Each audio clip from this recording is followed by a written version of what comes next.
Hello everyone, कैसे हैं आप सब। हमेशा आप सबकी डिमांड आती है कि सर कोई पेनी स्टॉक बता दीजिए या 10 रुपए से नीचे वाला स्टॉक बता दीजिए जिससे कुछ रिटर्न मिल सके। और इसी क्रम में हमने आप सबको वोडाफोन 3 रुपए 85 पैसे में दिलवाया, 13.5 का हाई मारा, तब भी होल्ड बोल रहे थे। अब 10 रुपए के पास है तब भी होल्ड बोल रहे हैं।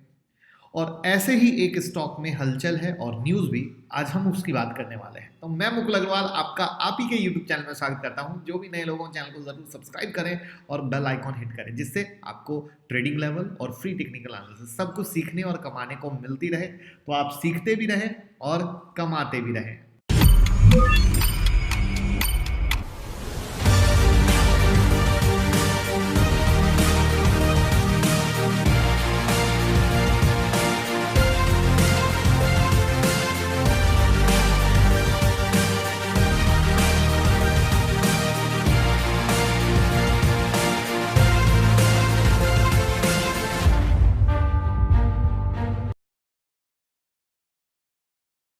पेनी स्टॉक के बारे में एक सबसे बड़ा सच जान लें कि पेनी स्टॉक का मतलब पेन होता है।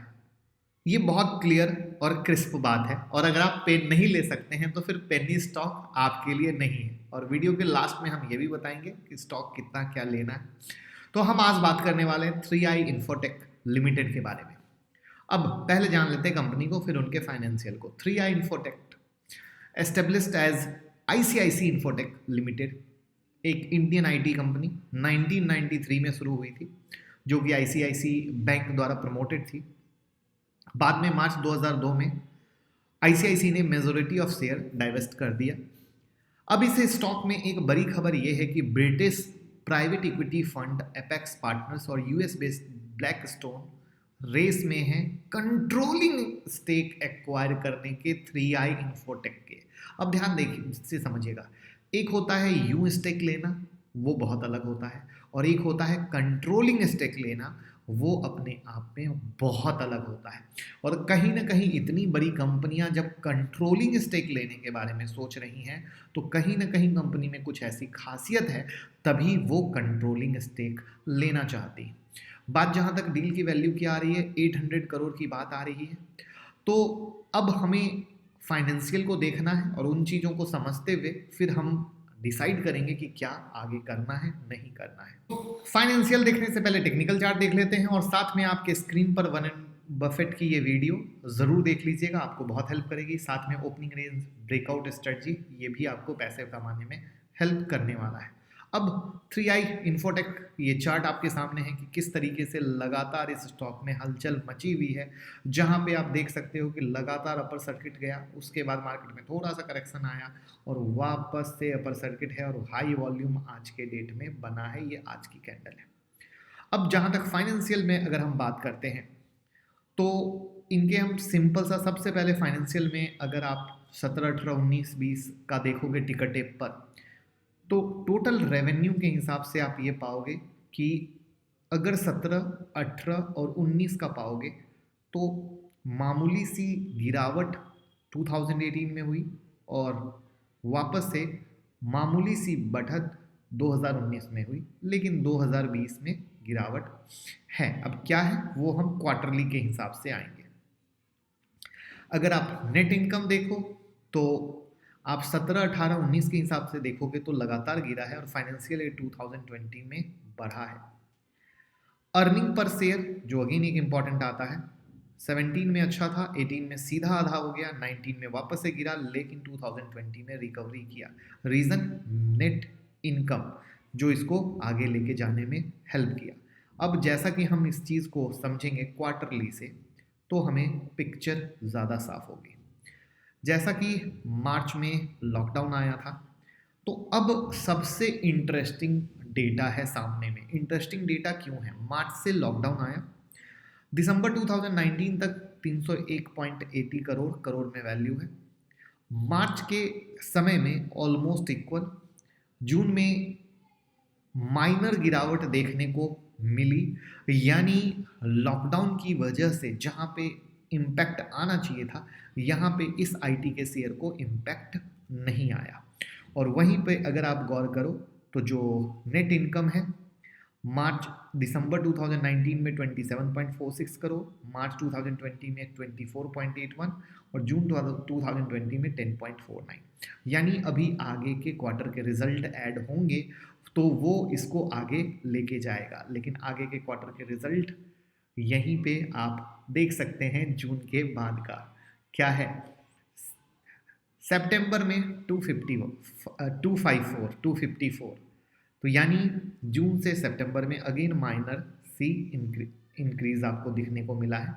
नेट इनकम 10.49 से अगेन इंक्रीज देखने को मिला है 15.31 और यही वो रीज़न था कि जो आप जब एनुअल यहाँ पे देख रहे थे तो वो आपको अच्छा दिखा रहा था नेट इनकम के हिसाब से। तो अब जब फाइनल क्वार्टर ऐड होगा तो ये डेफिनेट अच्छा ग्रोथ करेगा। तो अगर आप इस लॉकडाउन के एंगल से देखो तो इसमें चीज़ें अच्छी हैं, लेकिन जो एक यहाँ पर इंडस्ट्री रेवेन्यू ग्रोथ के हिसाब से देखा जाए तो वहाँ पे ये लोअर है। मार्केटिंग शेयर जो हुआ है वो डिक्रीज हुआ है, बट लॉकडाउन में चीज़ें बढ़ी है।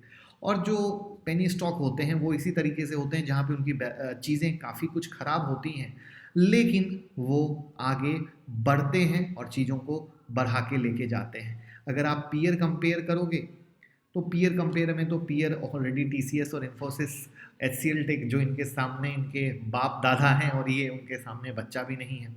बट अगेन जैसा कि एक ही लाइन में मैंने आपको बताया कि पीयर के हिसाब से चीज़ें पेनी के हिसाब से चीज़ें बिल्कुल इसी तरीके की पेनी स्टॉक देखने को मिलती है। और जिस नज़रिए से चीज़ें मुझे पर्सनली लग रही हैं कि अगर डील होती है तो इस स्टॉक के लिए बहुत अच्छा होने वाला है। जहाँ तक अगर आप देखो तो टिकर टेप के अनुसार एंट्री पॉइंट भी अच्छा है, नो रेड फ्लैग है। No red flag means stock not list in ASM GSM list, not a lot of promoter holding is placed and default probability is low. तो ये बहुत इंपॉर्टेंट पॉइंट ये दो भी है जो मेरी नज़र में देखना बहुत इंपॉर्टेंट आता है। और इसके अलावा अगर आप यहाँ पे गौर करोगे तो यहाँ पर जो FII की पोजीशन है सितंबर 2020 में 0.06 है और जून में 7.25 था। यानी एक जो इंटरेस्टिंग सा फैक्टर है यहाँ पे जो FI की पोजीशन थी वो सितंबर में खाली हुई है, वहीं पे अदर डोमेस्टिक इंस्टीट्यूशन ने 25.01 से 26.73 यानी कहीं ना कहीं अपनी पोजीशन को बढ़ाई है।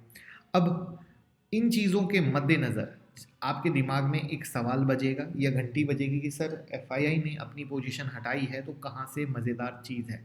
बिल्कुल आप सही बोल रहे हो, लेकिन उसके साथ जो मैंने एक वर्ड ऐड किए कि लॉकडाउन में जो चीज़ें बढ़ी है, साथ में जो कंट्रोलिंग स्टेक लेने की कहानी है, वो अपने आप में एक इंटरेस्टिंग फैक्ट है। और इसीलिए मुझे लगता है कि एज अ पेनी स्टॉक में आपको 100-200 रुपए का शेयर आराम से लेना चाहिए। और उस 100-200 रुपए मतलब 100 रुपए एक बहुत ही स्मॉल इन्वेस्टर के लिए जिनका फंड बहुत कम होता है, एज पर दैट 100 रुपए से 500 रुपए के बीच में ये स्टॉक ले सकते हो। पैसा डूबे तो भी तकलीफ नहीं, और अगर यहाँ से आगे बढ़ गया तो आपको बहुत बढ़िया रिजल्ट देगा। क्योंकि अगर आप चार्ट यहाँ पे देखोगे तो एक टाइम में इसका शेयर जो है 164 भी चला करता था। तो कहने का मकसद मेरा ये है कि एक इंटरेस्टिंग फैक्ट है, कंट्रोलिंग स्टेक एक बड़ा रीज़न है जिसके कारण मैंने ये आपके साथ शेयर किया। लॉकडाउन में जिस तरीके से IT इंडस्ट्री का किस्मत खुली है, साथ में इस स्टॉक ने भी परफॉर्म किया है। इन सब बातों के मद्देनज़र मुझे नहीं लगता कि जब हम ऐसे स्टॉक में मोटा पैसा लगाते देते हैं जहाँ पैसा डूब जाता है, वहीं पर यहाँ पे अगर हम 100-500 रुपये लगाते हैं और डूबे तो भी तकलीफ नहीं है, बट अगर कुछ एक बेहतरीन चीज़ निकल के आती है तो वो एक बहुत मेजर पार्ट करेगी। तो मोस्टली ये है मेरा तरीका इस तरह के पेनी में माइनर सा रिस्क लेने का, जहाँ पे अगर वो पैसा डूबता भी है तो तकलीफ नहीं होती है। बाकी आपका क्या विचार है आप कमेंट बॉक्स में ज़रूर बताइए, और साथ में जुड़े रहिए। रात में 10:30 को मिलेंगे। कल किस स्टॉक में काम करना है, निफ्टी बैंक निफ्टी क्या है वो हम आपको बताएंगे और आप उससे पैसे कमा सकते हैं। Thank you so much.